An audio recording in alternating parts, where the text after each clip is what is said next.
aos amigos da TV 247, começando agora mais um programa Léo ao Quadrado com meu amigo Leonardo Estopa. Boa tarde, boa noite, Léo.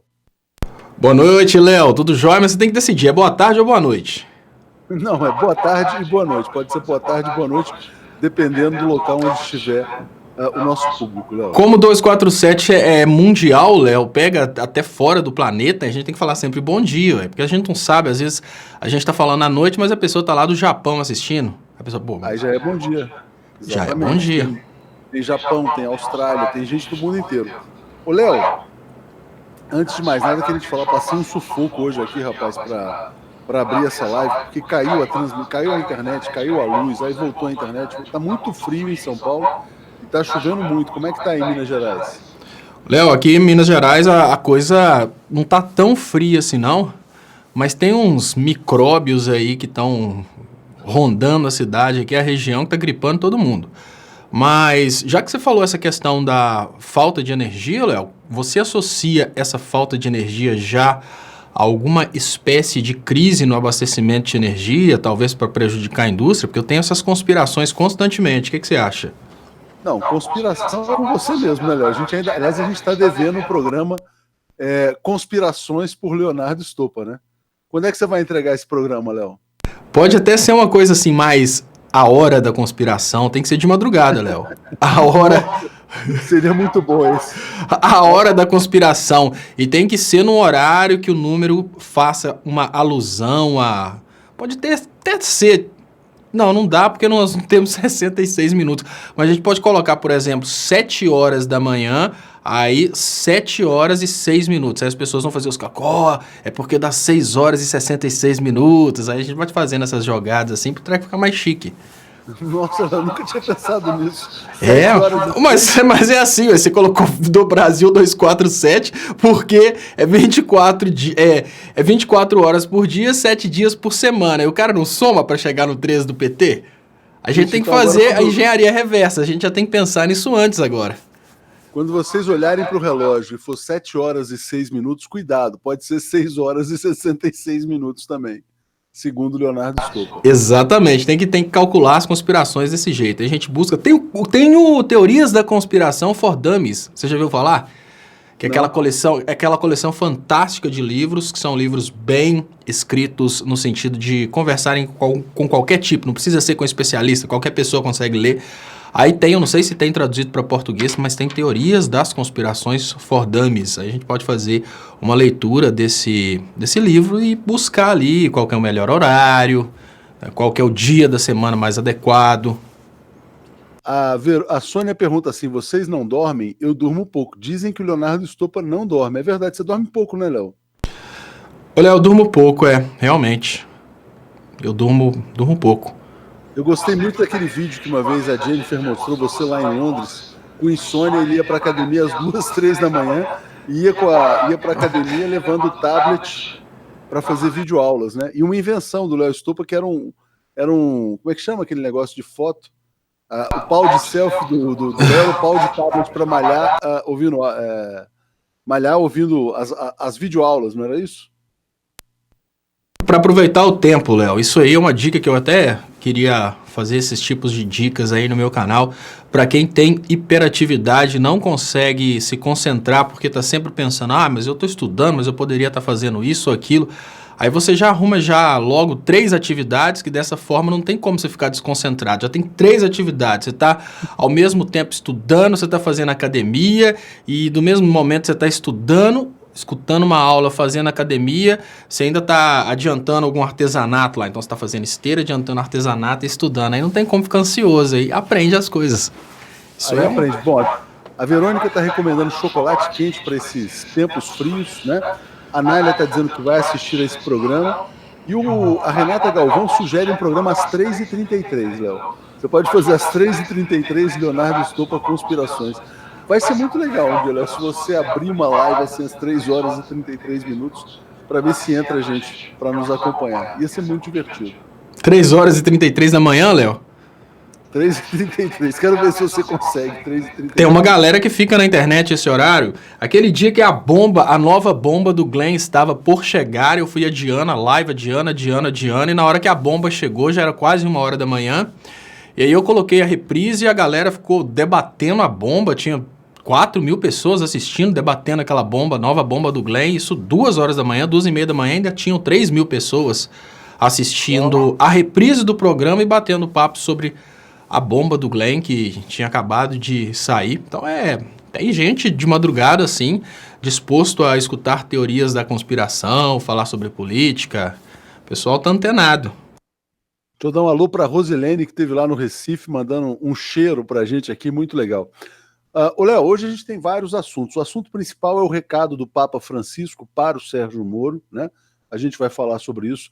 Vamos falar sobre uma história trágica, né, do empresário que se suicidou em Sergipe. Ele estava quebrado, ele se mata na frente do governador e na frente do ministro de Minas e Energia. Então, realmente, uma história muito triste. Vamos falar sobre a reforma da Previdência que está avançando no Congresso. A Gleisi fez um discurso muito contundente, né? Deputados lá tirando dinheiro dos pobres e batendo palma, comemorando, e ela enquadrou esse pessoal todo. E vamos falar também sobre o caso Glenn, porque tanto o Moro quanto o Paulo Guedes vão ter que se explicar no Congresso sobre o fato de o Glenn estar sendo investigado. Mas vamos começar por essa história dramática lá de Sergipe, Léo. Um empresário do Rio Grande do Sul, ele se mudou há alguns anos para Sergipe, montou uma cerâmica, estava relativamente endividado, como estão a maioria dos empresários hoje está muito mal, né? Principalmente dos pequenos e médios empresários, aqueles que não viraram rentistas, né? E aí, de repente, ele faz um gesto de protesto diante do governador e do ministro de Minas e Energia. Como é que você viu essa notícia, Léo? Como é que você a recebeu?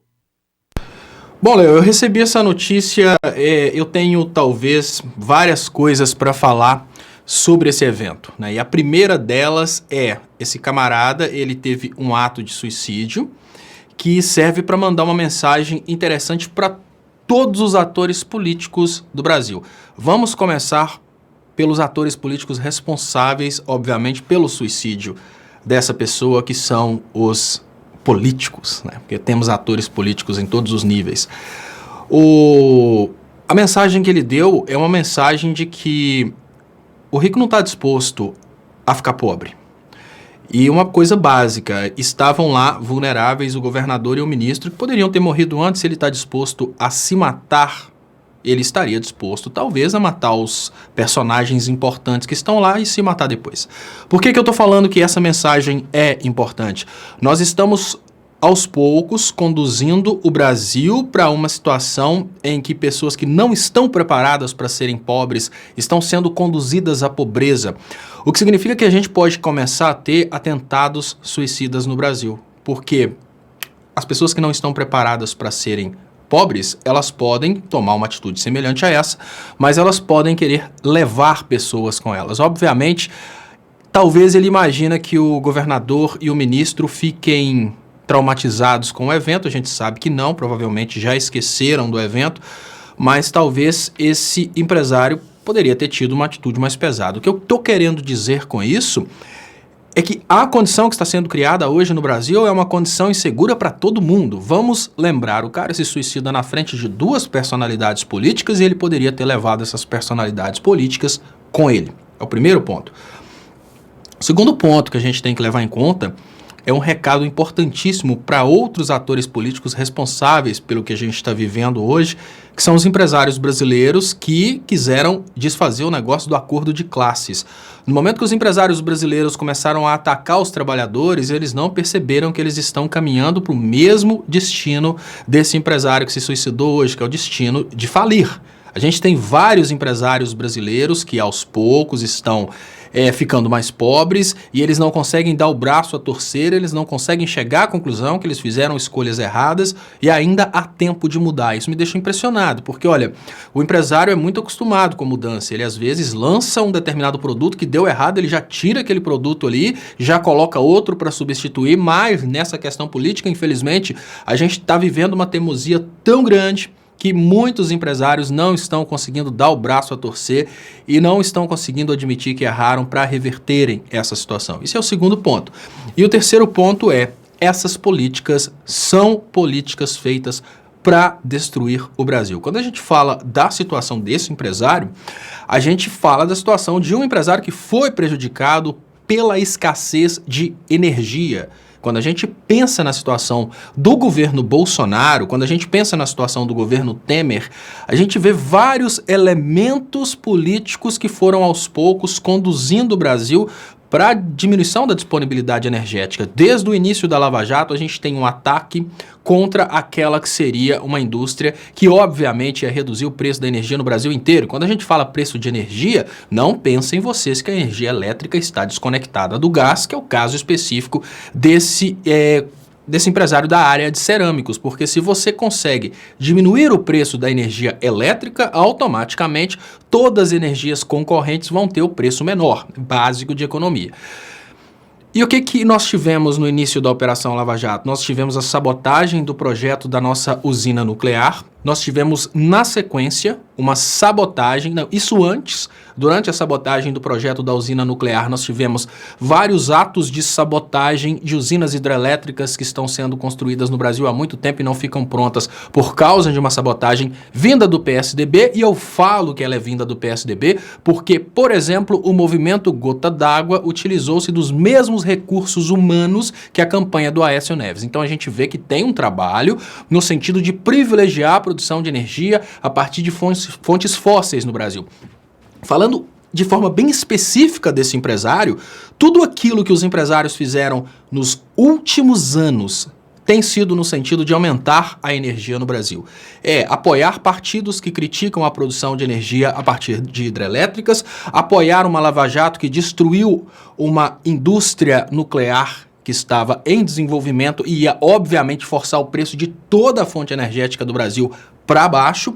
E nessa brincadeira a gente tem pinceladas de idiotices que aos poucos vão julgando o preço de toda a energia para cima, como, por exemplo, uma coisa que é polêmica, eu peço desculpa para vocês, para aqueles que acham que não tem nada a ver e que realmente é uma coisa útil, mas, por exemplo, pinceladas do tipo: a partir de agora todos são obrigados a ligar as luzes dos carros durante o dia. Isso aumenta o preço do combustível e automaticamente aumenta o preço de todas as fontes energéticas. Então a gente tem um presidente eleito que, na palavra dos procuradores, é uma ameba que modifica a curva de consumo de energia elétrica através de sair fora do horário de verão.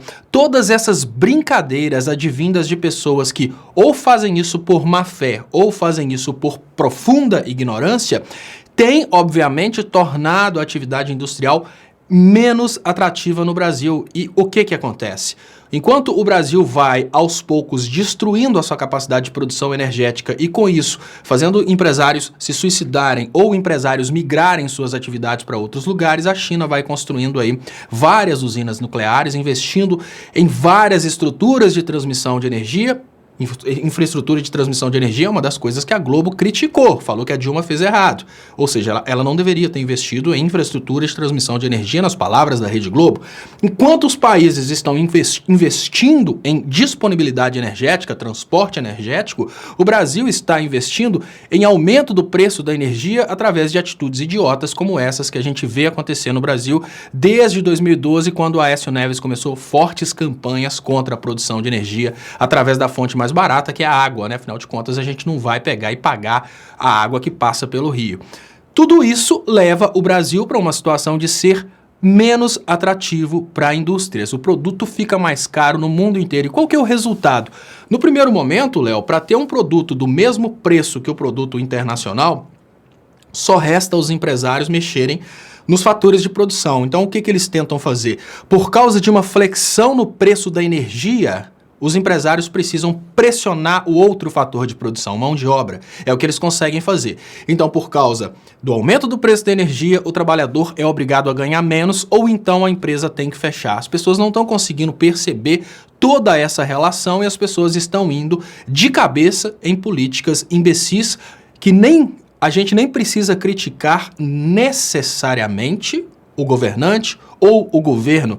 Não é questão de criticar o Temer, o Bolsonaro, o Meirelles, é questão de ter um semancol que essas políticas juntas estão destruindo a viabilidade industrial dentro do Brasil. E aí a gente volta onde eu comecei. Você, grande empresário, você está disposto a ser o próximo? E você, político, você acha que o próximo vai chegar, vai suicidar na sua frente sem te dar um tiro? Nesse momento a gente percebe que o país é um sistema, esse sistema precisa se respeitar, porque muitas coisas estão em jogo. E o próximo passo, com certeza, são aqueles pais que talvez não conseguem mais ver os filhos passando fome, ou de repente pais que por causa da falta do investimento em saúde perderam os filhos e talvez tenham uma atitude bem semelhante a essa, porém sem se matar simplesmente. Talvez eles comecem a levar políticos. O que significa que situações que a gente antes imaginava que eram situações exclusivas de filmes americanos criticando a religião dos outros, podem se tornar situações corriqueiras dentro do Brasil. Tudo isso por falta de respeito. Por falta de respeito com o trabalhador, por falta de respeito com os mais pobres que precisam de uma saúde pública, por falta de respeito com os empresários que precisam de políticas sinceras que deem condição, às vezes, da produção brasileira ter o preço da produção internacional e não simplesmente fechar as indústrias brasileiras para comprar de fora, porque isso tem sido a maior vergonha de todos os tempos. Desde que o Brasil foi descoberto, eu acho que nunca a gente passou por uma vergonha tão grande quanto essa.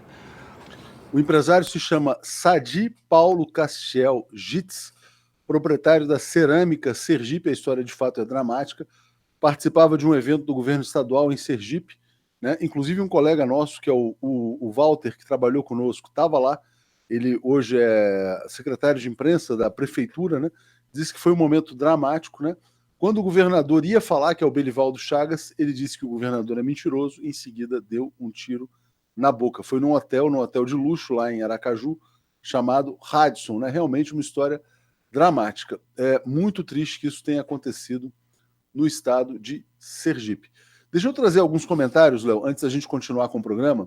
A Ângela Guiar dizendo: queridos, que alegria assistir vocês. Quero saber do Papa, a gente vai chegar no Papa, é o tema mais importante do dia de hoje. A Dora dizendo: graças a Deus ele levantou para falar para o dispositivo e atirou na boca, sem atingir ninguém. Meu marido estava sentado na fileira atrás dele. Olha que dramático. Adoro, eu vejo todos os dias aqui no Léo ao Quadrado, nos programas, telespectadora nossa, e o marido estava próximo. O Ali Sacker está dizendo: 2 pitacos. Que tal entrevistar o Flávio Gomes? Ele é interessante. E Rui Costa Pimenta merece espaço melhor. Talvez um programa dos grandes. Rui, Breno, vocês, bancada. Obrigado ao Ali pela mensagem. Léo, o Carlos Bolsonaro, fez um tweet que eu acho que a gente tem que dar razão, né? Porque você tinha ali um ministro de Estado e ele falou: olha, mais uma vez falhou a segurança. Ele tem criticado muito a segurança presidencial e tem criticado o GSI, que é do general Heleno. Mas imagina se fosse um evento com presidente da República. Poderia ter acontecido uma coisa mais séria, ou não? Você não acha que nesses eventos públicos está faltando segurança, de fato? Léo, eu tenho uma opinião até diferente.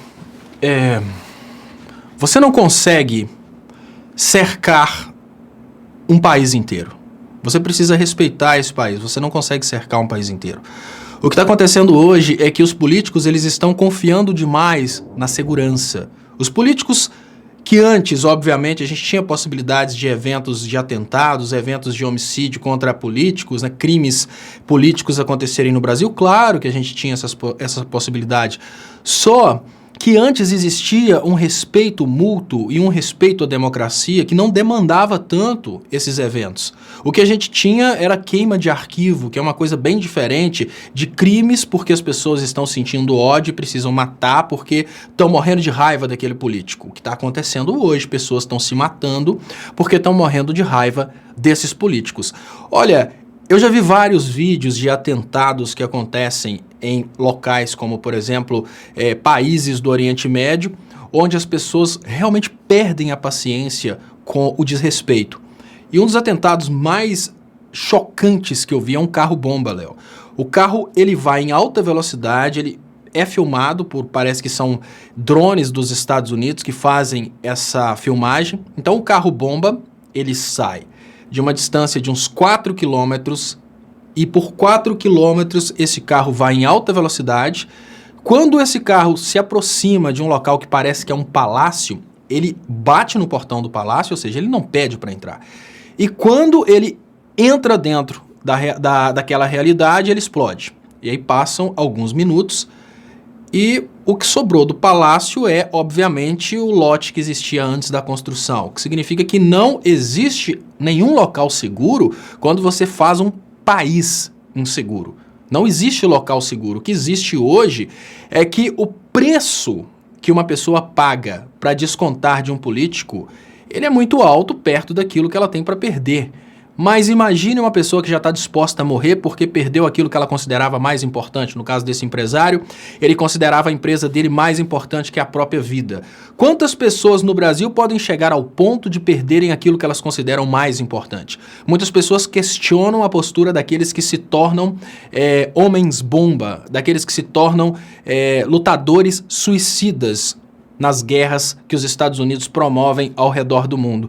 Muitas dessas pessoas se tornam lutadores suicidas porque elas perderam absolutamente tudo. Então eles viram soldados americanos matarem os filhos, matarem a esposa, matarem toda a família. E de uma hora para outra está aquela pessoa sozinha, sem ninguém no mundo, sem patrimônio, sem nada para cuidar, sem expectativa nenhuma. E só sobra para ela um sentimento de vingança. Então essa pessoa coloca bomba no corpo, entra num carro-bomba ou então usa qualquer outro tipo de técnica de atentado. Por isso que eu falo que o respeito é uma coisa muito importante, porque nesse momento o que nós temos são políticos brincando com a saúde dos outros, são políticos brincando com o futuro dos outros. Hoje nós tivemos uma situação muito bizarra. Olha, nós tivemos uma situação de uma votação de um texto de uma reforma da Previdência que pode criar muitos potenciais suicidas, porque você imagina uma pessoa que chegou a uma idade avançada e é obrigada a receber R$400 por mês e, obviamente, isso não vai ser suficiente para a pessoa comprar remédio para dor. Essa pessoa, ela pode ser um voluntário suicida para ir e explodir à disposição de partidos opostos, ou ela pode ter iniciativa. Ela pode falar, olha, aquele cara que mora naquela casa foi um dos que votou pela reforma da Previdência. Eu vou levar o filho dele. Então o brasileiro precisa entender que o que cria condições para que países do Oriente Médio sejam países inabitáveis, porque se tornaram países que são palco de conflito social praticamente eterno, são coisas como essas que nós estamos vivendo no Brasil hoje. O desrespeito, o achar que pelo fato de você ser um deputado você é intocável, achar que pelo fato de você ter a Polícia Federal à sua disposição, você é intocável. Ninguém é intocável. O suicídio desse empresário é só uma demonstração que determinadas pessoas poderiam fazer qualquer coisa porque elas não estão dispostas a continuar vivendo. O máximo que você pode ameaçar um empresário desse para que ele não tome uma atitude bizarra contra um grupo político, por exemplo, é dele ir preso. Agora o cara se matou. Você acha que o cara que está disposto a se matar, ele já foi para fazer isso? O empresário que está disposto a se matar e ele foi para se matar, será que ele não estaria disposto a levar muita gente com ele? Eu falo isso porque esse é um caso de exceção. Esse é o caso em que o camarada ele se martirizou para chamar a atenção da picaretagem política. Mas pode ser um caso não de martírio, mas um caso de vingança. O camarada pode chegar e falar, olha, todos meus filhos morreram por causa de uma doença e essa doença não existia antes, a culpa é de vocês. Ali ele leva todo mundo. Então o que eu percebo nesse momento é que nós estamos criando no Brasil condições de insegurança a todos. E eu volto a dizer, a postura de achar que você precisa ter uma super inteligência de proteção para os políticos, não adianta, isso é estúpido. Imaginar que, olha, a segurança institucional precisa ser revisada. Não, você precisa revisar a postura com o próximo.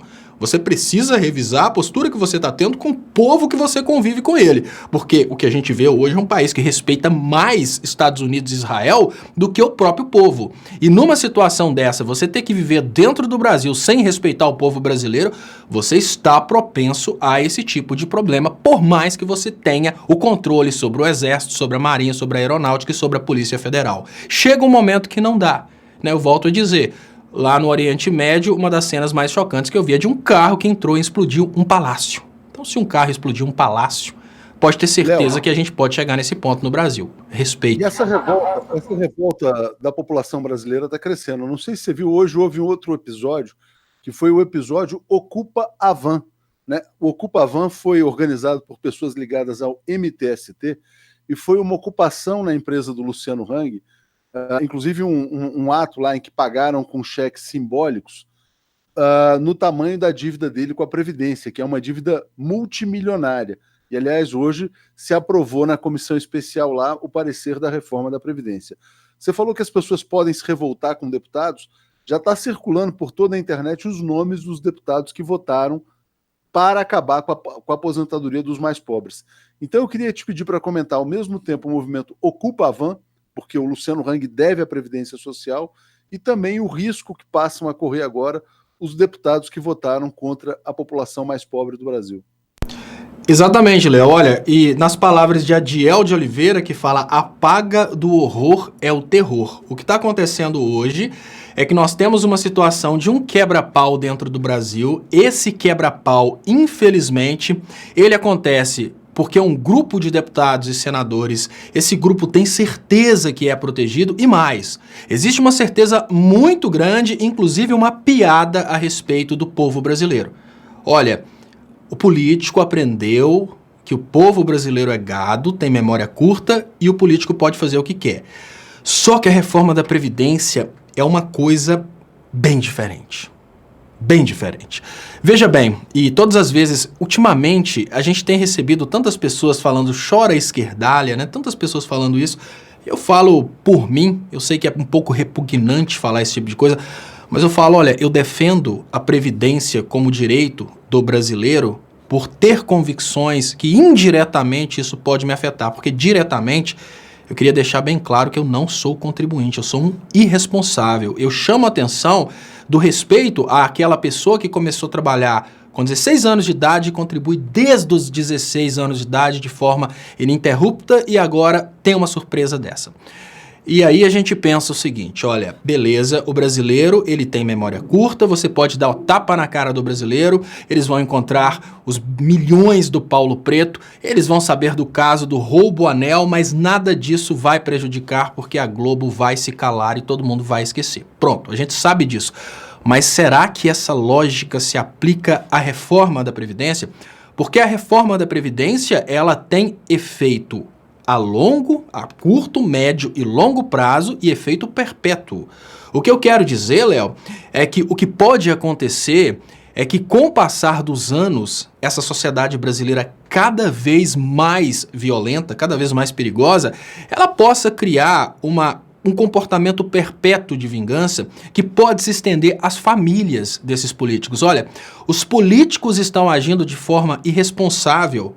Eles não estão percebendo que eles podem estar condenando os familiares a uma desgraça perpétua. E não é um caso pontual. Normalmente, a maior dificuldade de um juiz de direito condenar um cara perigoso é a família. Mas é uma condenação pontual. Condenou, a raiva do cara passa, fica por aquilo mesmo. Não, a reforma da Previdência não é pontual.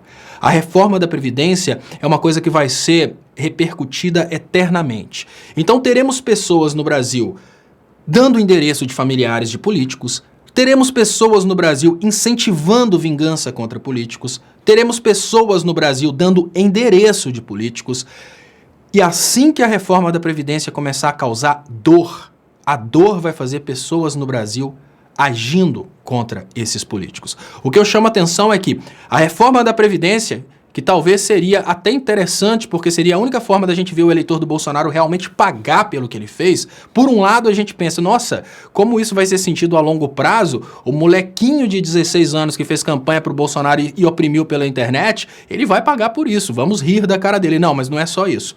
A gente tem pessoas honestas, pessoas boas que pagaram durante a vida inteira, lutaram contra essa palhaçada e vão pagar juntas. E a pergunta básica é, quando chega a situação de uma pessoa que não teve a oportunidade de recolher o INSS dentro dos critérios necessários para se aposentar na nova Previdência, essa pessoa é obrigada, numa situação de não ter condições mais de trabalhar, a ganhar R$400, porque, olha, é muito perigoso. A avaliação não é pessoal, a avaliação ela é simplesmente aquela avaliação formal, há tantos anos, não enquadra, vai para o benefício de prestação continuada, R$400. Será que uma pessoa dessa, com o corpo todo doendo, sem condições de pagar o aluguel, perdeu o emprego, não tem condições de aposentar, e os R$400 não dá para comprar nem o analgésico, será que essa pessoa vai querer continuar vivendo?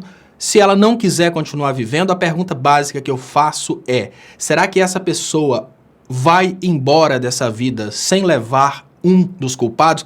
E eu dou uma resposta.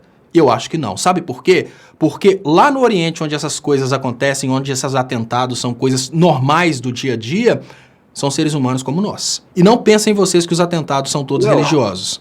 Léo, você está falando uma coisa muito importante, porque é muito curioso isso que você fala, pelo seguinte, porque esses atentados não aconteciam antes dos golpes. Antes dos golpes para roubar petróleo, né, o Irã era um país extremamente pacífico, os países todos do Oriente Médio eram países relativamente calmos. Mesmo em Israel, na verdade, o terrorismo israelense, eu digo antes da criação do Estado de Israel, porque houve muito terrorismo israelense pela criação do Estado de Israel, era devido à opressão britânica, né? Então você teve vários movimentos de libertação, hoje chamados movimentos de libertação, que já foram chamados de terrorismo no passado. Mas deixa eu passar pelos comentários, que tem muita coisa chegando aqui.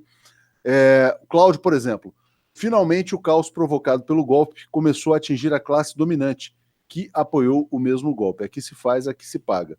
Vicente, não há produto que dispense matéria-prima. O Cláudio diz também, Estopa, o que você diz é muito sério e óbvio, mas infelizmente muitos são tão imbecis que não conseguem entender sequer o óbvio. A Dora fala, ontem em Maceió, o dono do Hotel Radisson e da Só Coco também se suicidou pelo mesmo motivo, ou seja, não foi só o suicídio de hoje em Aracaju, também teve um suicídio ontem em Maceió de um outro empresário. Desgraça anunciada pelas ações deste desgoverno brasileiro. Antes da gente entrar nos pontos, Léo, eu queria comentar com você. Léo, só um pouquinho, só para terminar, só para concluir.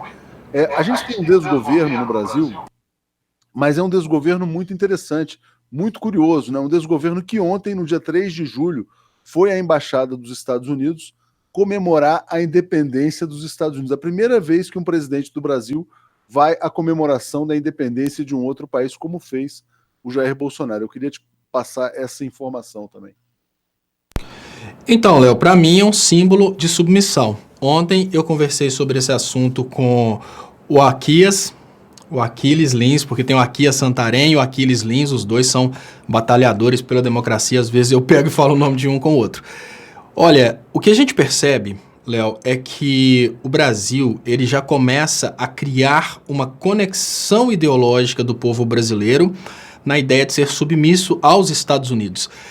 O Californication, que foi uma crítica até do Red Hot Chili Peppers, que o resto do mundo conhece como americanização, é a ideia de que os Estados Unidos são incontestáveis porque eles são um modelo a ser seguido, porque eles são parceirões e a única coisa que eles têm para oferecer é o bem para todos. Isso é a ideia que os Estados Unidos começam a tentar colocar na cabeça do povo quando eles conseguem colocar um interventor naquele país que é o novo país de controle. Isso acontece normalmente. Todo país subdesenvolvido que os Estados Unidos conseguem tomar através de um golpe, através de uma guerra ou coisa semelhante, ele passa depois por esse sistema aí de americanização. E pasme, todos os países, mesmo aqueles países que foram destruídos pelos Estados Unidos, eles conseguem desenvolver dentro do próprio solo algumas pessoas que são a favor dessa intervenção americana, algumas pessoas que são a favor desse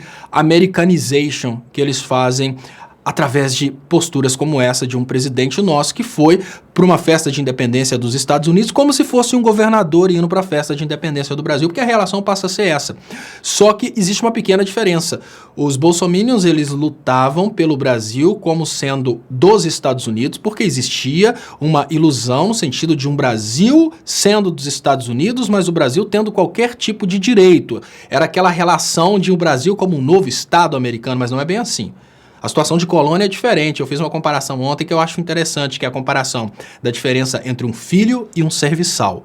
Olha, se o Brasil fosse um Estado, seria como o Brasil ser um filho. Existe uma relação de sangue, uma relação legal, uma relação de reciprocidade, direitos e obrigações.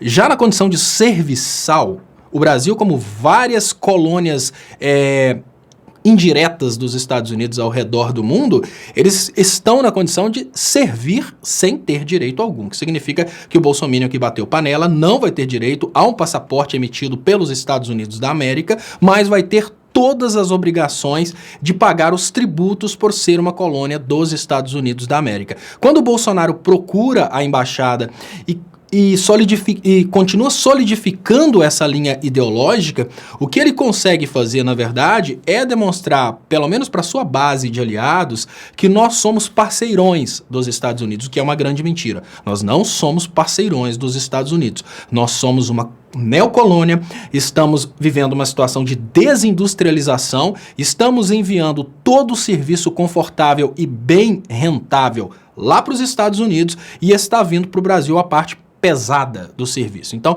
a gente está vivendo um momento de divisão internacional do trabalho em que a gente está pegando tudo que há de pior para fazer, que é exatamente o serviço mais pesado e mais mal pago. É essa a grande realidade.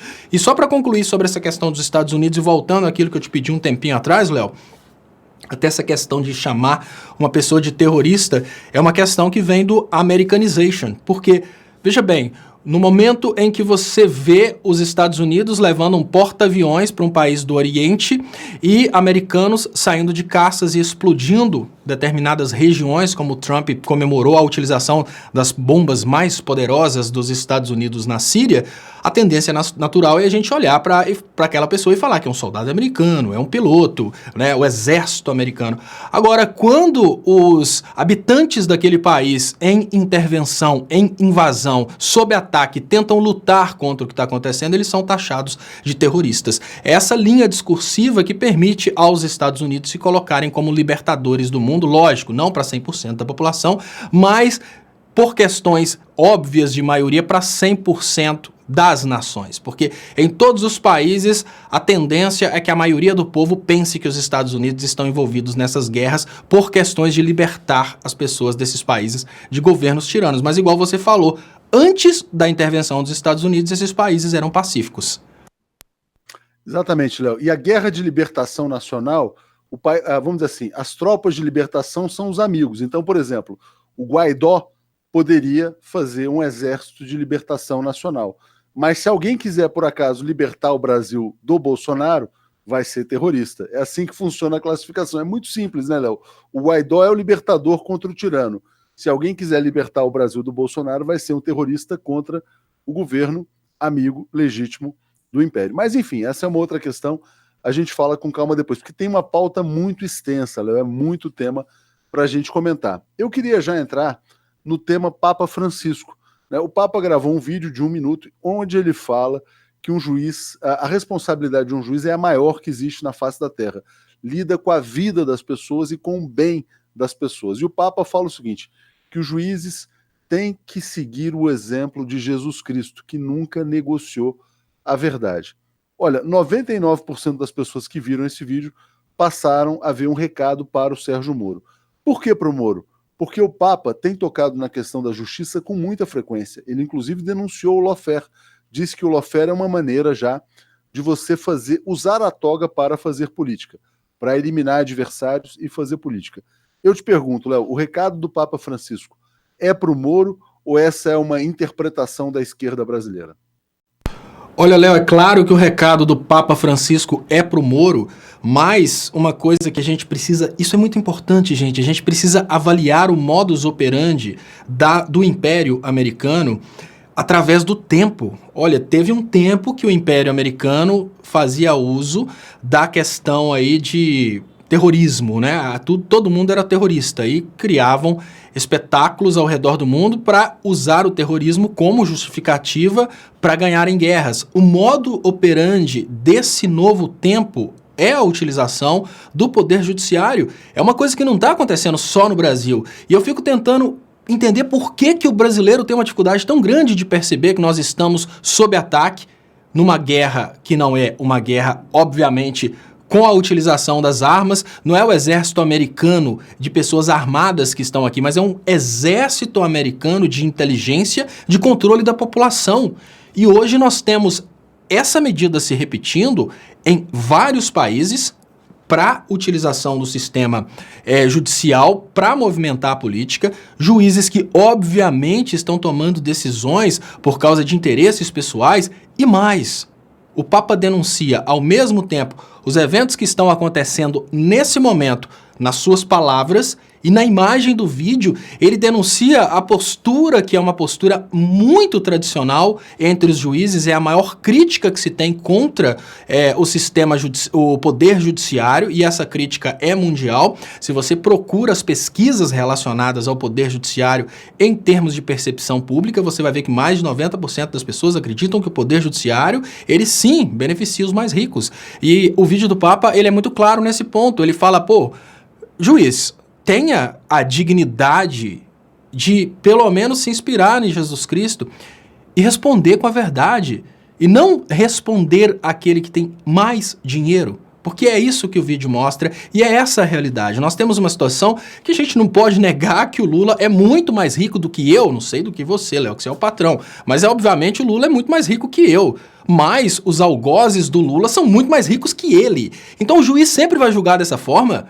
Sempre o embate vai ser desse jeito? Pera aí, o lado mais rico sempre vence. Olha, eu tenho sido muito criticado porque eu tenho afirmado isso, inclusive no mestrado em Direito que eu faço, eu tomo muita pedrada, mas no meu ponto de vista, infelizmente, à medida em que o ser humano foi se degradando com as benéfices do capitalismo, o poder judiciário foi se degradando porque ele é composto de seres humanos. E a gente precisa tentar reverter isso, porque tem aquela frase muito interessante, que eu nem sei se é do filme Homem-Aranha, mas é sempre atribuído ao tio do Homem-Aranha, que grandes poderes trazem grandes responsabilidades. E é isso que o Papa está falando. Uma pessoa, quando ela consegue passar num concurso e se tornar magistrado, ali não vem simplesmente um título, não vem simplesmente uma vitalicidade, não vem simplesmente um grande salário, vem também uma grande responsabilidade. E fazer um trabalho bonito como magistrado deve ser uma coisa fantástica. Você imaginar que um juiz, ele pode chegar numa situação em que ele pode ver ali uma pessoa super bem vestida, uma pessoa realmente apresentando um projeto rico, como o vídeo do Papa mostra, um resort, contrastando com o direito de uma pessoa humilde de ter a sua casinha. E o juiz pode dar a decisão, não para o mais pobre, se o mais pobre não tiver razão, mas para quem tem a razão nesse caso, e é para isso que nós temos um conjunto de leis que vem desde a Constituição, e nas palavras de Kelsen, desde a norma pressuposta fundamental, até cá embaixo nas portarias, para o juiz buscar uma informação e dar uma resposta jurídica para o que está acontecendo. Ele não precisa fazer o contrário, que o que a gente tem visto hoje, Léo, infelizmente é isso. O juiz já recebe um processo, ele já tem a solução para aquilo. O Sérgio Moro já recebeu o processo do Lula com o Lula condenado. O trabalho do Moro, que usou o dinheiro público para procurar subsídios para condenar o Lula, o trabalho do Moro durante toda a Operação Lava Jato não foi julgar, foi procurar formas de condenar adequadamente para ter uma aceitação pública. Isso não pode. Isso não pode de forma alguma. Olha, nenhum juiz deve, ao meu ver, estar do lado do errado, mas um juiz também não deve batalhar para fazer com que a sua percepção de certo ou errado sobressaia sobre aquilo que a sociedade pactuou através de uma Constituição, através das leis. Então eu acho que o Papa, ele fala isso com o mundo. Ele fala isso com o mundo, que nós estamos vivendo o momento do oba-oba, nós estamos vivendo o momento do que cada um tem a sua percepção do que é certo e do que é errado, porém existe um ser humano que é um pouco diferente, ele recebeu grandes responsabilidades. Esse ser humano é o magistrado, é o juiz. O juiz ele tem que ter essa responsabilidade e lidar com essa responsabilidade. Eu acho que essa é a mensagem do Papa. Deixa eu agradecer aqui os novos membros e fazer um apelo para que mais pessoas se inscrevam. Na verdade, não só se inscrevam, mas também sejam membros do canal assinantes aqui. Então tem o Márcio Reis, Cássio Trajano, Cláudia Versiani, Vanice Damusa, Adriana Gomes, Marcelo Magalhães, Alice Cabral, Divino, Rose Martini e Amara Finocchiaro. Léo, a gente vai continuar sobre esse tema da justiça, porque tem muitas coisas novas acontecendo, né? Mas antes eu vou fazer uma rodada aqui também pelos comentários, porque é muita coisa acontecendo. Agradeço a Érica Conde, que está sempre aqui participando conosco, A Valéria Guerra dizendo, a minha culpa eu não carrego, né? Na minha opinião, os novos escravos neocoloniais é que precisam reagir. As pessoas, ela está se referindo, evidentemente, a quem não se levanta contra a opressão. Aqui, ó, o Luiz Figueiredo, sobre a submissão do Bolsonaro aos Estados Unidos, em breve sairá uma PEC do desgoverno Bozo, mudando o nome do Brasil para Novo Porto Rico, fundo do fundo do fundo do poço. A Maria Cecília disse que viu o vídeo e acha que o vídeo é para o Moro, sim. O Vicente está mandando um agradecimento. O Virou Brasil dizendo, Estopa, Rui Costa Pimenta diz que o povo trabalhador precisa do direito de se armar para se defender da violência do imperialismo. Está perguntando a sua opinião sobre isso. Vicente dizendo, defendendo a renda cidadã. E Sil Lopes dizendo aqui que, olha, que na faculdade de Coimbra foram agredidos verbalmente Witzel e Alexandre de Moraes.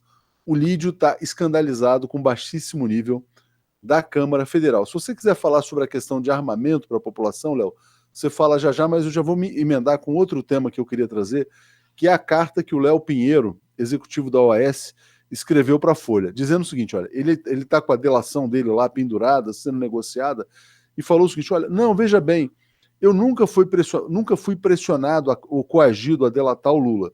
E muitas pessoas estão dizendo que o Léo Pinheiro está sendo pressionado a dizer que não foi pressionado, né? Porque ele é a base da condenação do Lula. Todos os fatos mostram que ele foi sim pressionado, porque ele fez vários depoimentos numa linha e só teve a delação aceita, ou parcialmente aceita, depois que passou a incriminar o ex-presidente Lula. Então chegou uma pergunta específica para você sobre a questão das armas e tem esse fator do Léo Pinheiro também, se você quiser comentar. Léo, eu quero comentar sobre esse caso do Léo Pinheiro e uma reflexão muito simples que eu gostaria de fazer com as pessoas que acham que o Léo Pinheiro realmente falou aquilo porque aquilo aconteceu e as pessoas que acreditam que o Léo Pinheiro está sendo sincero nessa carta. Será que faz sentido o Léo Pinheiro ser louco de bater de frente com os procuradores investigados que continuam no cargo? Será que o Léo Pinheiro é louco de voltar atrás a respeito da delação que deu para ele essa liberdade? Será que o Léo Pinheiro teria coragem de mexer com o ministro da Justiça? Então, se a gente quiser ter verdade no Brasil, a primeira coisa que a gente tem que ter é uma responsabilidade institucional de tirar do poder as pessoas que fizeram essa lambança. Você não pode investigar uma pessoa sendo que essa pessoa controla a polícia. Você não pode querer que um Léo Pinheiro tenha coragem de bater de frente com o cara que controla a Polícia Federal. Você não pode querer que o Léo Pinheiro tenha coragem de bater de frente com o Ministério Público que pode revogar o acordo e colocar ele na cadeia de novo.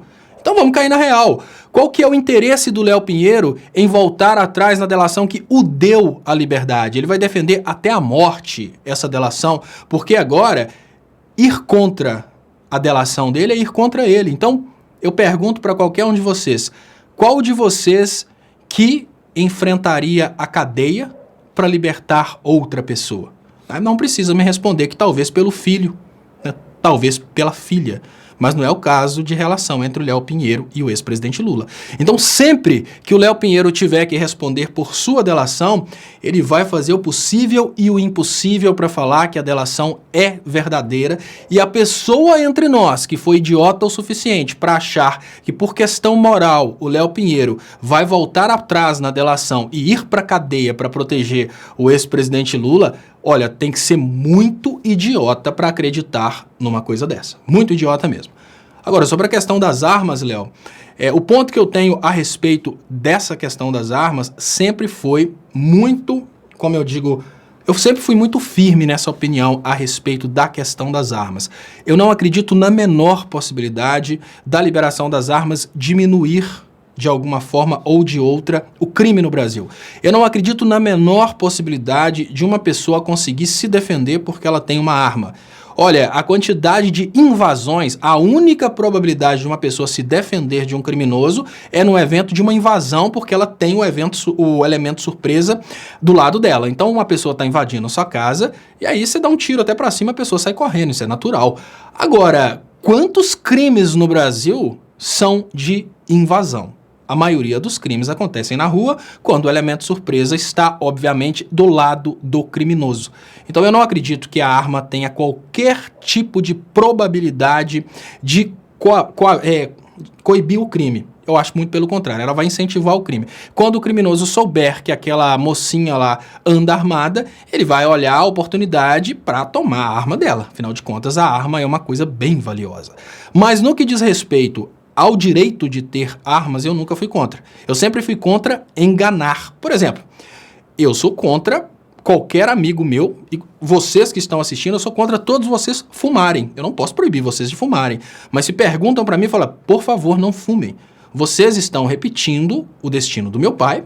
Eventualmente, vocês podem morrer de câncer, abandonar seus filhos tristes aqui nesse planeta e vocês irem para outro lugar. Então, a dica que eu dou é essa, mas eu também não acho correto proibir as pessoas de fumarem. Então, eu acho que a arma é um elemento que vai aumentar, obviamente, o nível de criminalidade. Mais importante, vai vulnerabilizar as forças de segurança, porque o diferencial que as forças de segurança têm nesse momento é exatamente o fato de que eles têm a prerrogativa e a exclusividade, claro que não 100% exclusiva, mas na maioria das vezes a exclusividade do uso das armas. Então o que acontece é que a tendência natural é que a polícia chegue para poder pegar um criminoso ou até mesmo um suspeito e que esse cara não esteja armado, que a família dele não esteja armada, que a vizinhança dele não esteja armada. Se a gente muda essa situação, a gente vai vulnerabilizar as forças de segurança que vão ter que enfrentar o cara armado, a mãe armada, o pai armado, a namorada armada, os vizinhos armados.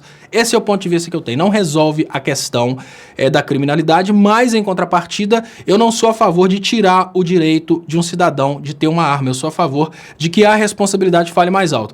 Agora, tem um detalhe. Eu penso, será que nesse momento seria realmente inteligente? Porque estamos vivendo um momento de crise social, nós estamos em crise social e estamos vivendo um momento de pré-guerra civil.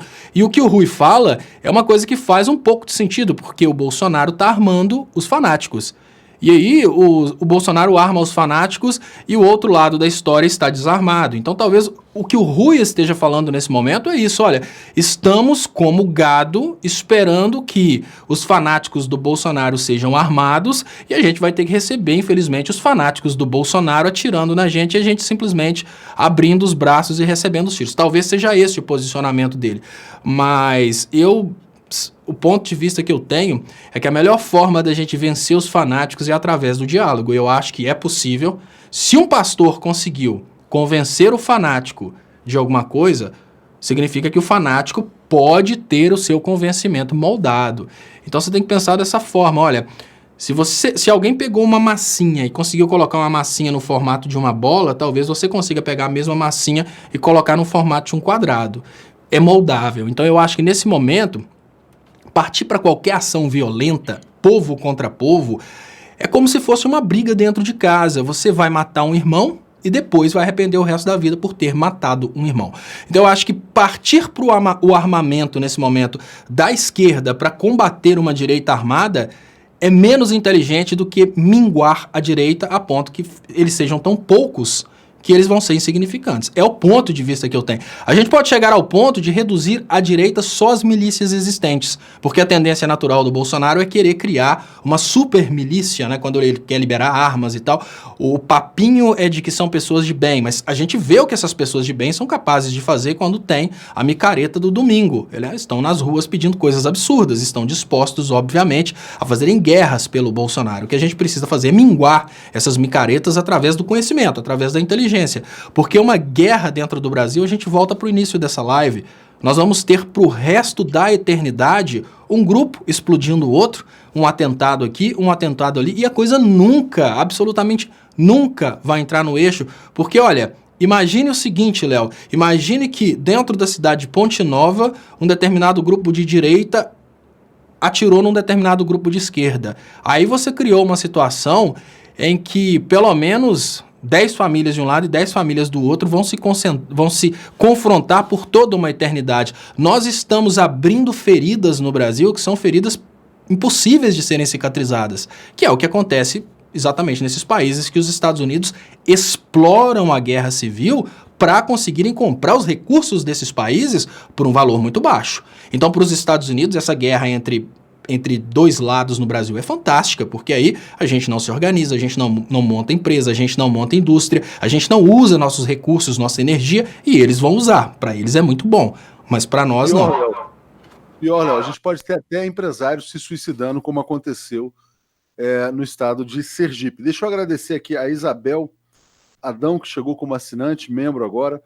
O Gasparotti dizendo, prestem atenção nas cenas do vídeo. Enquanto o Papa aparece, um julgamento onde fotos de um sítio e de um prédio são usadas para acusar uma pessoa. O acusado pega a foto do sítio e faz sinal negativo. Olha, tem esses detalhes também no vídeo que eu não tinha reparado, bem interessante. E o Vicente está dizendo, a criação de escravos também passa por décadas de mídias de mão única, né, Léo? Eu acho que isso que está acontecendo no Brasil, o papel dos meios de comunicação na construção dessa tragédia é muito grande. Tem um outro comentário que eu quero passar aqui com você, que é o da Raquel, dizendo, não há de esquecer que, na verdade, os Estados Unidos são o único estado terrorista.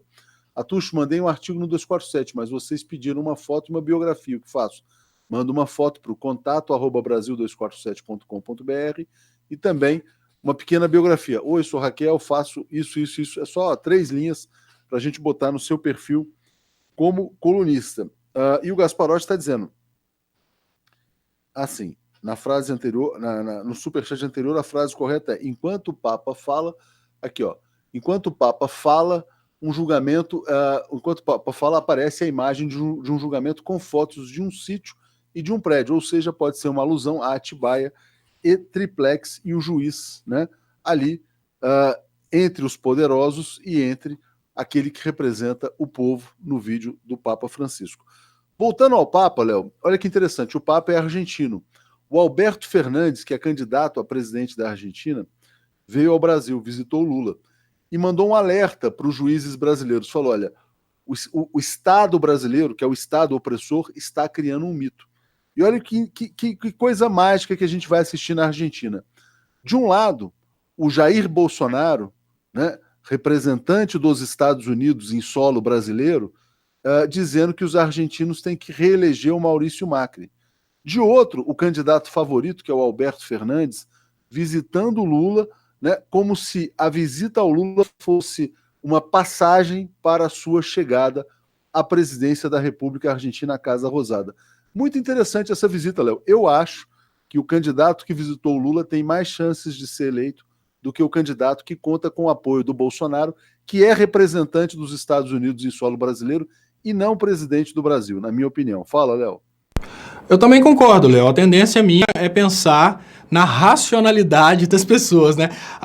Assim, quando você estuda economia, você tem esses princípios básicos da economia, que é a racionalidade, aquela coisa que você imagina, olha, uma pessoa só vai fazer alguma coisa se aquilo for interessante para ela, mas nós precisamos falar de um país que cortou uma árvore por causa do roubo de alguns frutos, né? Eu faço essa alusão à questão de um Brasil que lutou pela privatização do pré-sal, lutou pela privatização da Petrobras, continua lutando pela privatização da Petrobras. Mas por quê? Porque alguns casos de corrupção seriam suficientes para condenar todo um sistema. Eu tenho muito medo disso. E nesse medo eu chamo a atenção de que muitas pessoas me chamam de derrotista. Eu não sou derrotista, eu talvez seja mais próximo daquela coisa do semancol. O nível de esforço que a gente precisa para chegar no objetivo, ele não pode ser subestimado. O que a gente precisa fazer nesse momento é um trabalho talvez intenso, principalmente daqueles grupos que conseguem falar bem o espanhol, que não é o meu caso, talvez de ajuda ao povo argentino para entender o que está acontecendo no Brasil, para entender essa imposição do Brasil como submisso dos Estados Unidos, para explicar a utilização do poder judiciário contra políticos, porque realmente uma coisa muito simbólica. Se a Argentina consegue expurgar o domínio americano, o poder dos Estados Unidos vai diminuir dentro da América Latina. Agora nós precisamos levar uma coisa em conta, Léo. O poder dos Estados Unidos nas redes sociais, controle de algoritmo, uso de inteligência em comunicação, ele é muito grande. Para reverter isso, a gente precisa de ter um contingente muito maior de pessoas dispostas a fazer o trabalho corpo a corpo. Eu acho que a vitória na Argentina, ela tem um significado muito grande, até porque a gente a gente tem que perceber essa interferência que o Brasil está sofrendo hoje como uma interferência a nível de América Latina. A gente vive hoje uma situação em que a gente pode considerar a América Latina como sendo um país sob intervenção americana e o Brasil como um estado, a Argentina um outro estado sob intervenção, mas é a mesma intervenção neoliberal, é a mesma ideologia e é a mesma finalidade, né, de aniquilar a indústria da América Latina como um todo e colocar essa América Latina à disposição para a produção de energia, para a produção de alimentos e para a produção de minerais. Se a gente consegue levar isso para o povo começa a perceber que não é muito lucrativa essa ideia, não. Olha, Léo, saiu uma nova parte da entrevista do Lula, ele falou coisas fantásticas. Olha que interessante. Ele falou, olha, a Globo até poderia mandar alguém para entrevistá-lo, mas ele falou que entrevista para a Globo ele só dá ao vivo, né? E não permite a edição, porque ele sabe das más intenções da Rede Globo para com ele, obviamente, né? Porque eu estou dizendo isso porque teve um comentário falando sobre o papel da Globo na construção desta destruição do Brasil. O Brasil hoje é um território ocupado pelos Estados Unidos. A Globo foi um instrumento de ocupação do Brasil usado pelo Império. O Brasil é ocupado, cedeu suas riquezas e está com esse governo que nos envergonha diante do mundo. O Lula também falou sobre a possibilidade de sair e ter a liberdade restrita, por exemplo, por tornozeleira, coisas desse tipo. E ele, olha que frase forte, Léo. Não adianta querer tirar o Lula daqui, mandar ele para casa e colocar uma tornozeleira no bicho. Eu não quero sair daqui por caridade, e minha canela não é canela de pombo. Não aceito tornozeleira. Eu quero sair daqui com 100% da minha inocência.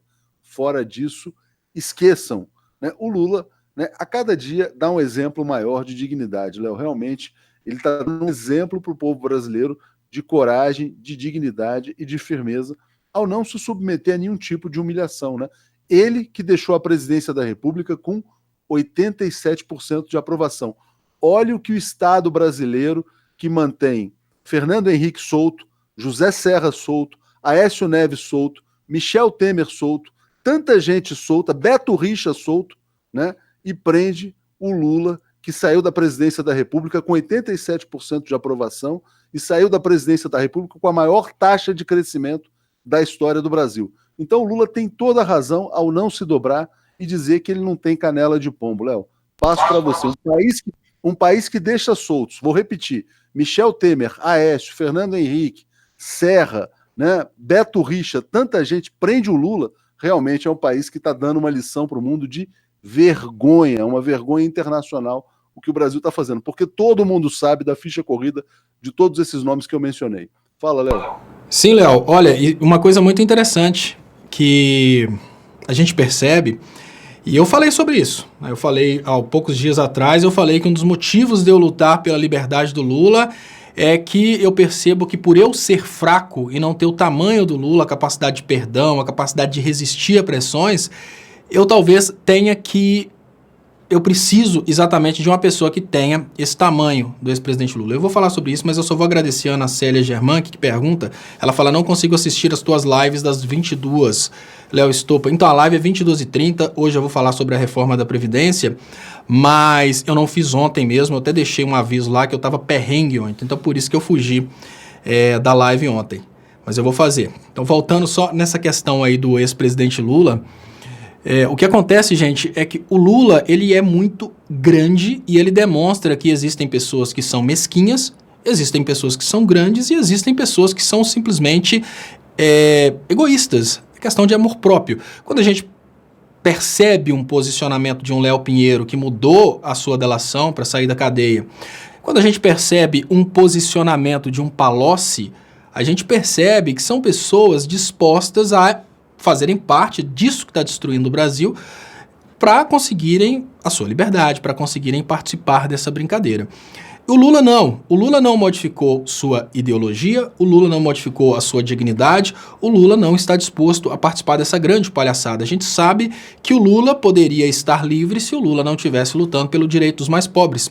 Ainda ontem eu fiz um comentário, esse comentário muito polêmico, alto nível de polêmica no Twitter, que foi sobre uma matéria que eu vi no Intercept, que eu falei, até você, Intercept.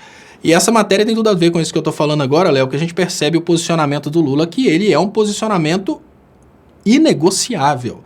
A matéria do Intercept fala que a greve dos caminhoneiros ela veio de um erro da Dilma de incentivar a compra dos caminhões. Mas eu falo, peraí, isso é o discursinho que o PSDB utilizou, esse é o discursinho que o golpe utiliza, e o investimento foi incentivado no momento que o Brasil estava com sua indústria bombando. Então você não pode culpar uma pessoa por ter, naquele momento, feito um investimento sem prever que o Brasil passaria por um golpe de Estado, passaria por um ataque contra a sua indústria, teria uma operação Lava Jato para destruir sua indústria. Eu estou falando isso porque quando a gente percebe uma notícia dessa, a leitura que eu faço é que existe uma proposta muito clara do sistema para que o PT faça uma adaptação. Quando a gente vê, o PT tem que fazer autocrítica. O que é a autocrítica que eles estão querendo do PT? É uma crítica à corrupção?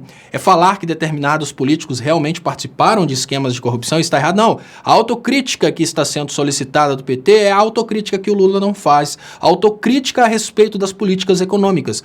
Não adianta o Intercept soltar uma matéria falando que o PT errou no momento que ele fez uma promoção de crédito, porque o Lula é a favor do Brasil com o BNDES incentivando o crescimento. Ele não vai admitir um erro no momento que ele incentivou as pessoas do Brasil a investirem, porque essa é a política econômica dele. Então é esse Lula irredutível que faz com que o Lula esteja preso. É um Lula que não negocia sua saída com uma tornozeleira. É um Lula que todos sabem que se sair ao próximo presidente, mas não faz uma autocrítica naquele modelo de governo que ele implementou e conseguiu multiplicar por 5 o PIB brasileiro, reduzir a desigualdade social e ainda levar o Brasil para o menor desemprego da sua história. Então, esse Lula não está disposto a negociar sua política econômica, ele não está disposto a privatizar um BNDES, ele não está disposto a governar por os banqueiros. E é isso que faz do Lula essa grande personalidade política que enfrenta a cadeia, mas não vai fazer uma autocrítica do seu modelo econômico, até porque uma autocrítica de um modelo econômico que funcionou muito bem não faz muito sentido, né? Então eu faço esse cruzamento dessa informação, dessa notícia que eu li, e que eu fui muito criticado, que as pessoas falaram isso,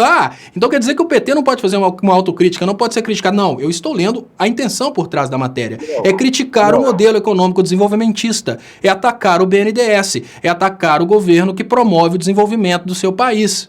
A intenção é essa, é liberal. O Lula não está disposto a negociar isso, então ele não sai com a tornozeleira, ele não sai mudando a ideologia política.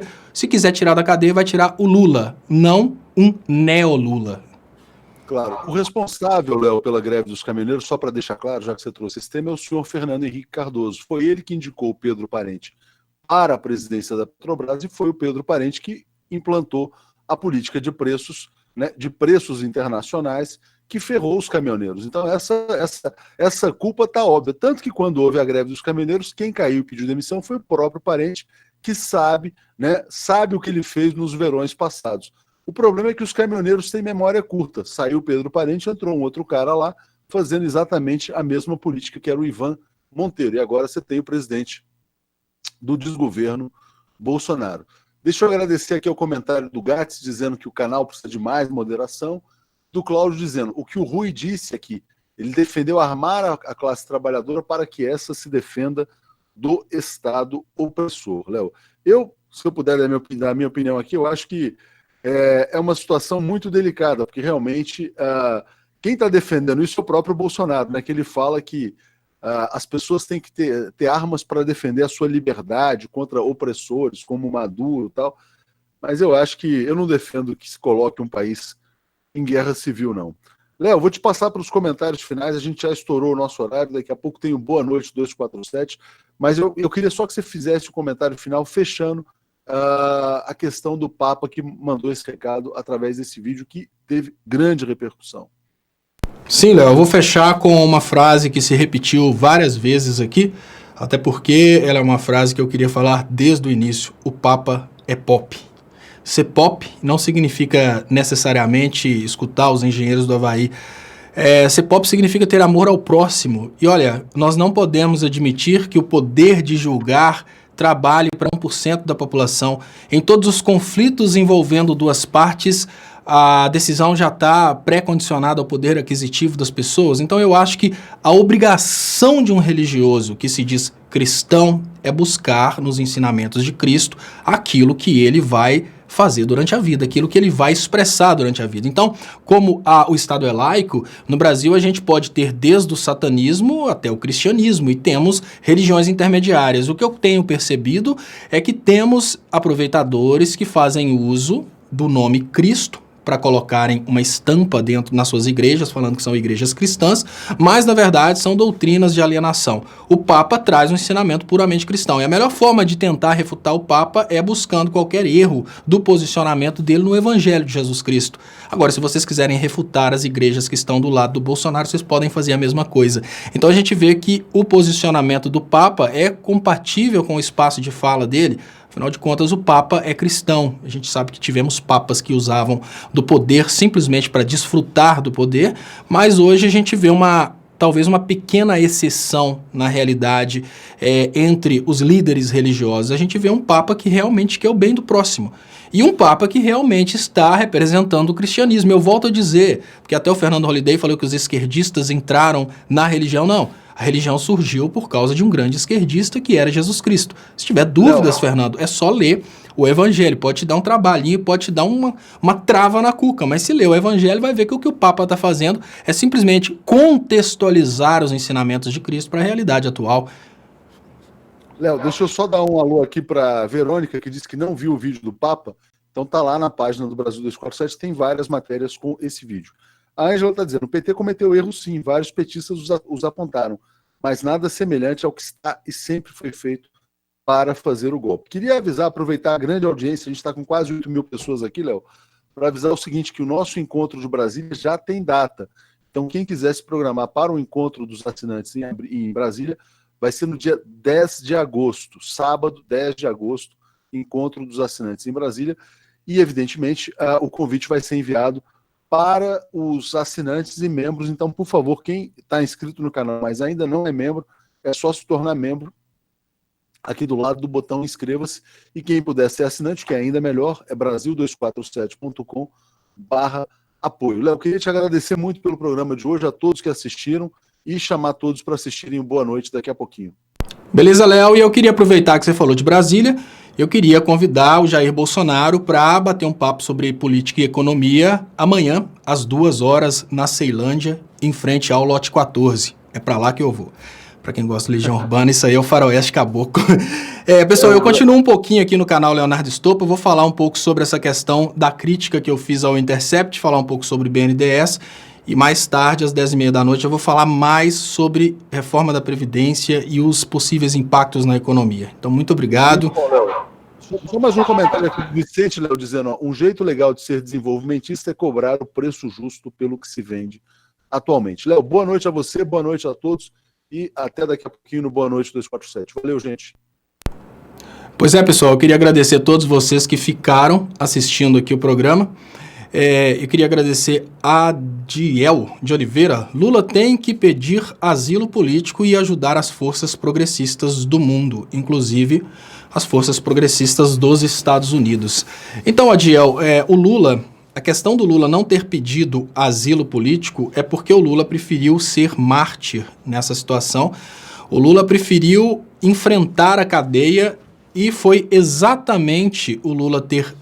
Obviamente, a gente não pode exigir do Lula isso, né? Até covardia pensar que, não, foi bom o Lula ficar preso. Não, claro que não, claro que não. Não tô querendo dizer isso. Quando eu falo uma coisa semelhante, tem gente que quer até me dar um cacete. Não tô dizendo que foi bom o Lula ficar preso, não. Nada disso. Mas o resultado do Lula ter enfrentado a cadeia, é o Moro agora desmoralizado. Porque se o Lula não tivesse ficado...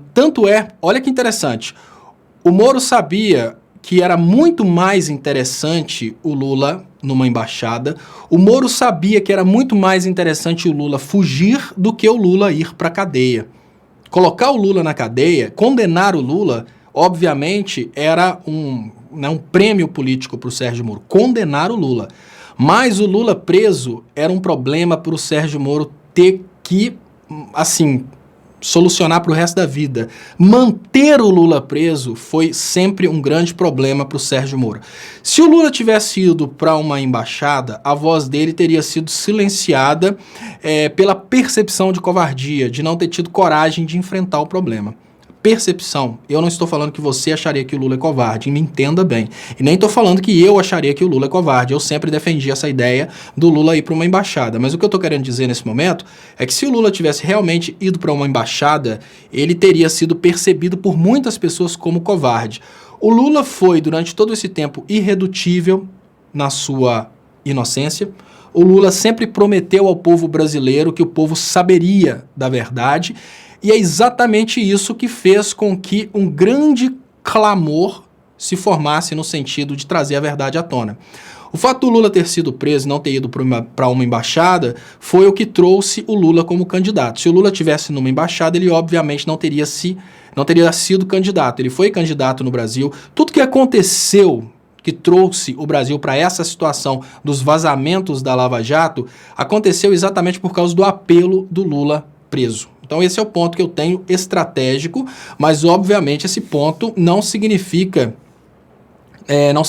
que eu sou a favor de que o Lula continuasse preso, e que o Lula fosse preso. Obviamente não. Muito pelo contrário, né? Tem 3 anos que eu falo, olha, vamos levantar o povo, a gente não pode deixar o Lula ser preso. Mas, tecnicamente falando, se o Lula tivesse fugido para uma embaixada, seria Lula fujão, e não um Lula que foi preso ilegalmente. E a promessa do Lula sempre de que a verdade viria, agora ela começa a ser concretizada, e o derretimento do Sérgio Moro, nesse momento, é consequência exatamente do Lula ter continuado dentro do Brasil. Então, hoje nós vemos pessoas falando aqui, ó, igual o Manuel José da Silva, o Moro mentiu, o Moro tem que ir para cadeia. Se o Lula não tivesse ido para cadeia, se ele tivesse ido para a embaixada, não teria existido clamor, o Lula estaria falando de lá, algumas pessoas ouvindo e pronto. Mas então, o Cristóvão Almeida fala, o Lula, se você não sabe, é ladrão. Olha, Cristóvão, uma das coisas que eu mais gostaria nesse momento, e eu falo com muita sinceridade, uma das coisas que eu mais gostaria nesse momento é que fosse produzida uma prova. Sabe, Cristóvão, eu estou nessa luta aqui na internet por Lula livre, por um Brasil mais democrático, e se nesse momento a gente tivesse condições de separar o Brasil entre vocês, eleitores do Bolsonaro, e a esquerda progressista, eu obviamente ficaria tranquilo porque eu não ia perceber uma esquerda progressista sendo destruída pelas ideias loucas de vocês e só vocês estariam se ferrando com tudo isso que está acontecendo. Mas já que não tem jeito, a gente luta para salvar todo mundo, né? O Lula, ele salva todo mundo por prazer. Eu luto por todo mundo porque eu não tenho opção, porque eu sou babaca. Deixo bem claro, eu sou babaca. Eu não sou o grande presidente Lula, não. Se eu tivesse condição de separar o Brasil entre essa turma que continua apoiando o Sérgio Moro e o resto, e deixar a turma que continua apoiando o Sérgio Moro sendo governada pelo Bolsonaro pro resto da vida, se eu tivesse condição de dar um estado pro Bolsonaro governar só para essas pessoas, se eu pudesse eu faria isso. Mas o Lula não, ele quer ser eleito para governar para todo mundo, inclusive para aqueles que o colocaram na cadeia.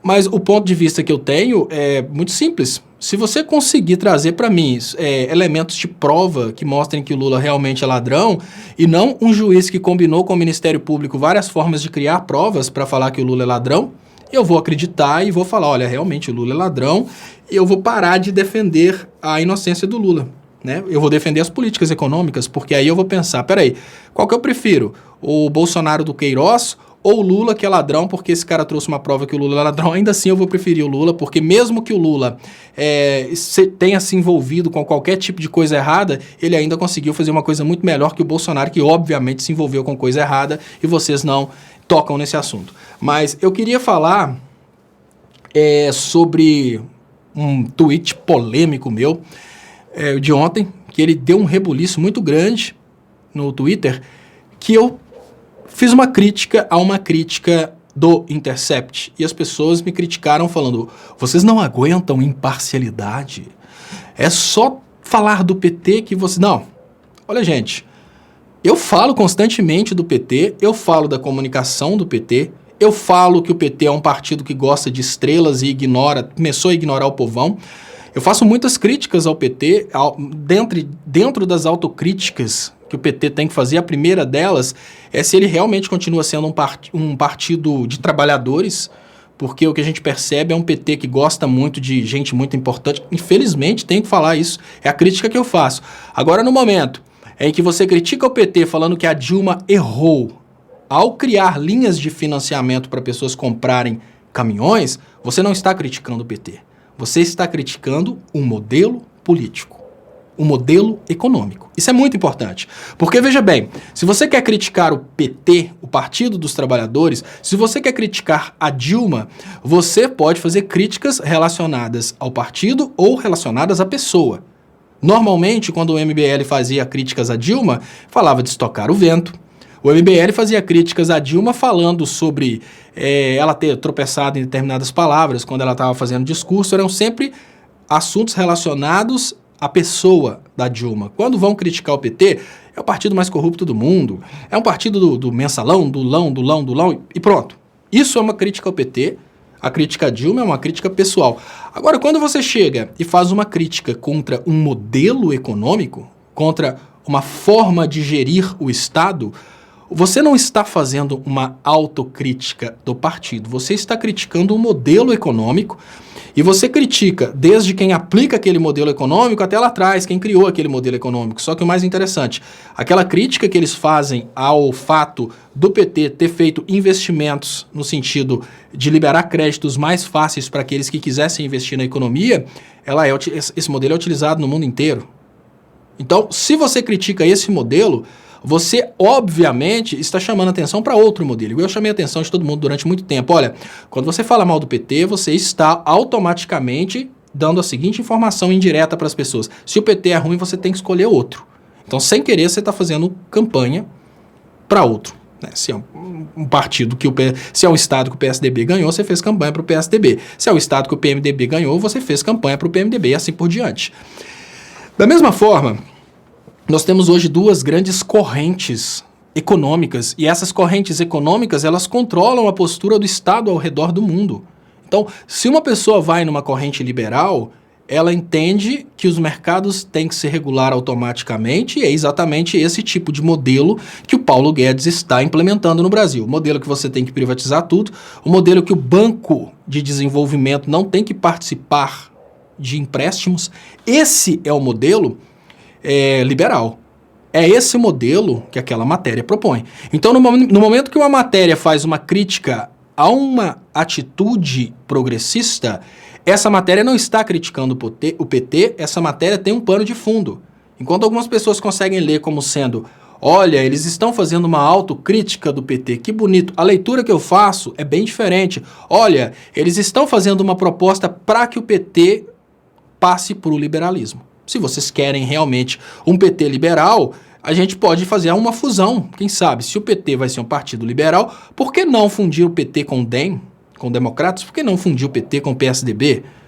Porque se a crítica é contra o modelo de investimento através do empréstimo com bancos públicos, você está pedindo a outra opção. Qual que é a outra opção? A outra opção é a ausência dos bancos públicos e a existência unicamente dos bancos privados. O Bolsonaro está fazendo isso.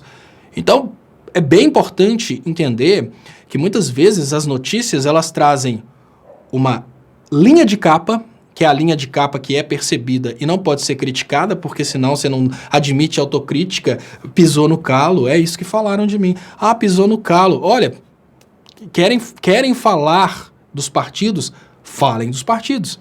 Eu vou defender os modelos que eu acredito. Querem falar do Lula? Falem do que o Lula fez. E se eu concordar que ele errou naquilo, olha, eu concordo totalmente quando dizem que o PT não soube investir em comunicação. Concordo totalmente quando dizem que o PT ele acabou ajudando barões, porque ele ajudou barões da mídia, ele ajudou barões de tudo. Eu concordo com isso. Mas a gente precisa concordar que foi o partido que mais fez pelos trabalhadores. Agora, querer dizer que esse modelo desenvolvimentista, que é o modelo que é adotado praticamente em quase todos os países que estão bombando em economia, é o erro? Vamos cair na real. Isso é indiretamente uma solicitação de autocrítica. A solicitação de autocrítica é mais ou menos assim. A empresa Coca-Cola, ela começa a ferrar a vida de um determinado comerciante porque ele vende Pepsi. Aí, hoje me parece que é tudo do mesmo grupo acionário, não sei, mas é só um exemplo. A empresa Coca-Cola vai e pede o comerciante, faça uma autocrítica. O que ela está pedindo? Faça uma autocrítica, pare de vender Pepsi e comece a vender Coca-Cola. O que nós estamos vendo nesse momento é isso. Nós temos dentro do Brasil o único partido que realmente faz tamanho na luta contra a ideologia liberal é o PT, maior bancada dentro da Câmara dos Deputados. Então, Se eles conseguem pedir o PT para fazer uma autocrítica e migrar para o liberalismo econômico, acabou. O Brasil é efetivamente liberal. É essa autocrítica aí que está sendo solicitada por aquela matéria. É essa autocrítica que talvez seja uma proposta para o Lula sair da cadeia. É essa autocrítica. Parem de confrontar os bancos. Parem de bater de frente com os bancos privados. Fechem de vez os bancos públicos. Não lutem pelos bancos públicos. É essa a leitura que eu faço daquela matéria. Bom, eu queria agradecer vocês. Eu queria lembrar que eu volto hoje. Estou vendo aqui Gilberto perguntando. Volto sim, eu vou até programar a live de uma vez para que não existam dúvidas, porque ontem eu estava acordado, mas eu estava sem condição de falar muito, porque eu tive que tomar muito remédio. Passei muito mal ontem. E como a live ia ser uma live triste e derrotada, eu pensei, não, eu não vou fazer uma live para eu estar... E as pessoas reclamam quando eu estou assim. Então eu pensei, vou colocar aqui que eu estou perrengue, coloquei o quadrinho lá que eu estava perrengue e não fiz a live. Mas hoje eu volto. E eu queria agradecer muito vocês. Na live eu vou tentar focar mais na reforma da Previdência, né, quais seriam aí os malefícios. Eu queria pedir para você que ainda não se inscreveu no canal Leonardo Estopa e no canal do Estopa, se inscreva, por favor.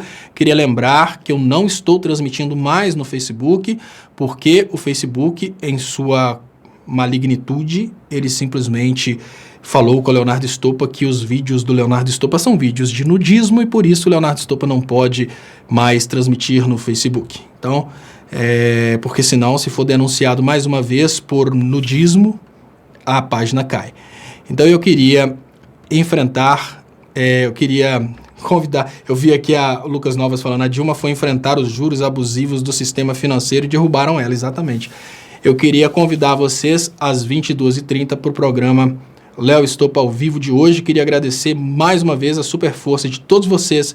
Queria agradecer o pessoal dos grupos, queria agradecer o portal Sabendo Direito, que fala aqui hoje firme e forte, Léo. Obrigado, Sabendo Direito, obrigado, Anthony, obrigado a todos vocês. Então hoje vamos falar um pouquinho sobre a economia da reforma da Previdência e vamos criar aí uma linha de raciocínio de como explicar até para o leitor do Bolsonaro que a reforma da Previdência não é uma coisa tão boa assim não, né? Então, muito obrigado. Eu encerro todo o programa Léo ao Quadrado com aquele vídeo de 4 minutos que mostra para você como você explica que o PT não quebrou o Brasil. Foi a Lava Jato que quebrou o Brasil. Eu tenho esperança que isso se torne um dia a pauta unificada da esquerda. Essa esperança é muito pequena.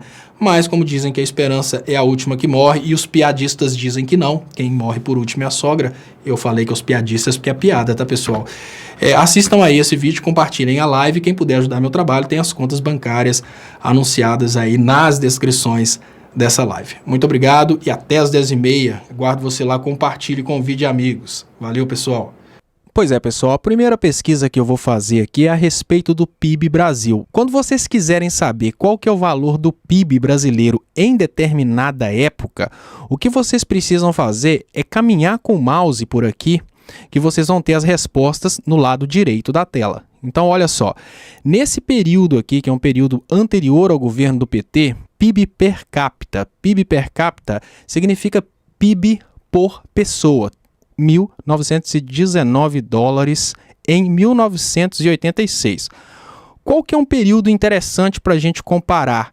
Eu poderia comparar o máximo aqui, não, vamos comparar esse período aqui, ó, mediano, ele já saiu de 1.900 para 7.246.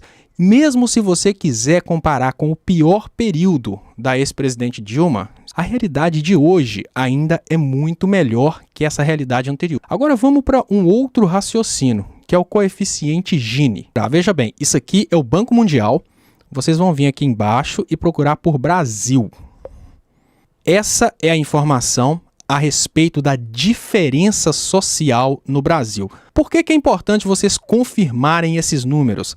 Porque existe uma conversa de que o PIB brasileiro cresceu, mas as benéfices desse PIB foram diretamente para as camadas mais ricas.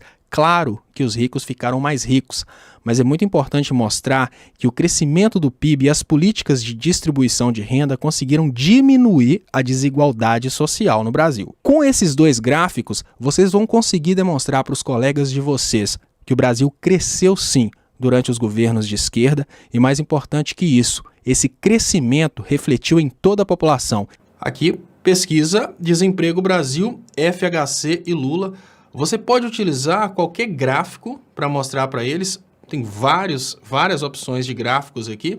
E todos os gráficos vão mostrar basicamente a mesma coisa, que é uma queda assim, considerável na taxa de desemprego até o governo da Dilma.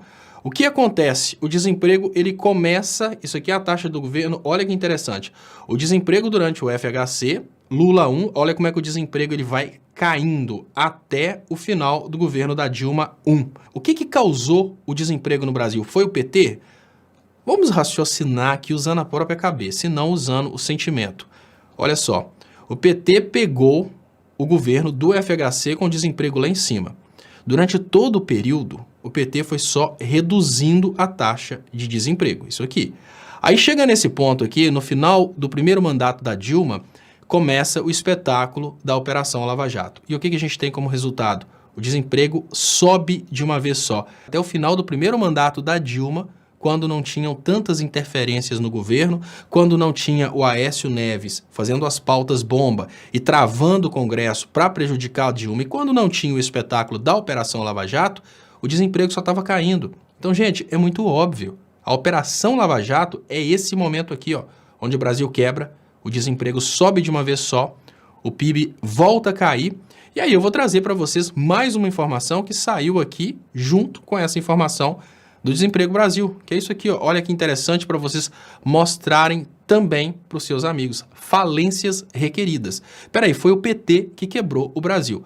Mas durante o governo Lula e Dilma, o número de falências requeridas diminuiu drasticamente. Pelo gráfico, a gente vê, eu não estou conseguindo ler os números, mas a gente vê que as falências requeridas no final do governo Dilma, antes da Operação Lava Jato, era 10 vezes menos do que o final do mandato aqui do governo FHC. Olha o que foi o governo FHC em média.